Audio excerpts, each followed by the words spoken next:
We start this week's edition of Retrospect in 1994 with concerns over safety on a section of the Yellowhead.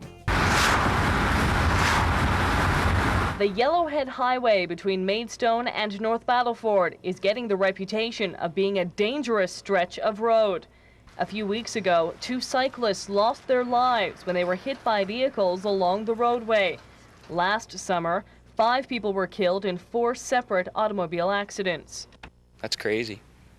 That's all there is to it. It's too much for, the traffic in the summer. You lose 5 people in a summer. And this short stretch of highway, it just doesn't make any sense at all. Last night, members of communities who live along the Yellowhead asked the provincial transportation minister to make their highway safe.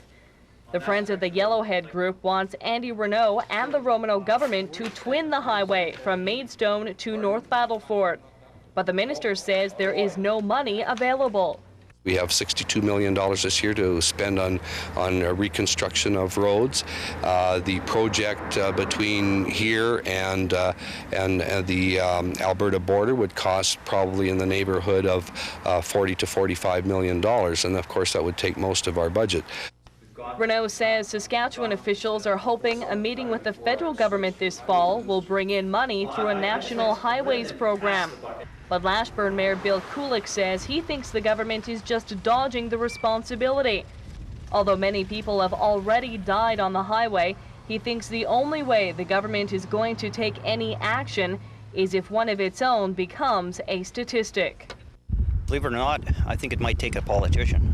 That's if they ever use our highway here. Then there might be a change of attitude down south. It would be years before work to twin the highway began. And now moving from one type of twin to another, here's the story of 2 Loon Lake twins from 1998.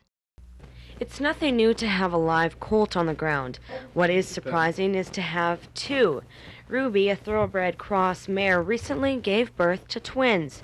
The owners, Stanley and Marilyn Morton of Loon Lake, weren't too sure what to expect when a little colt came, and then a filly.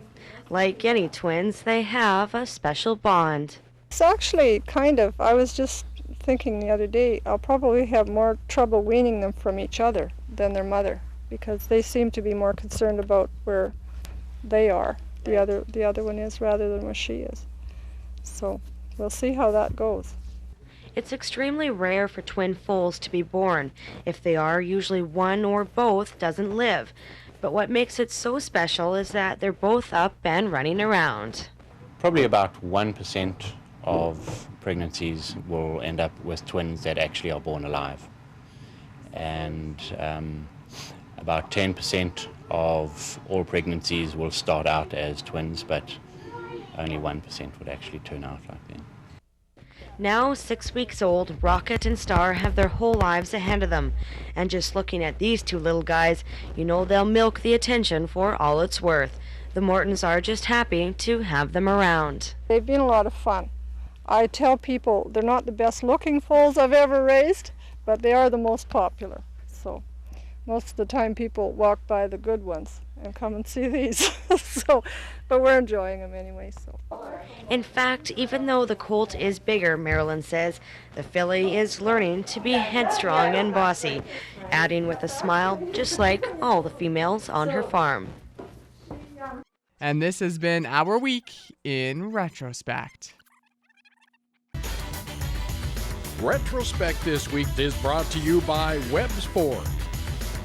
Worth your while to drive the extra mile. Webb's Ford in Vermilion.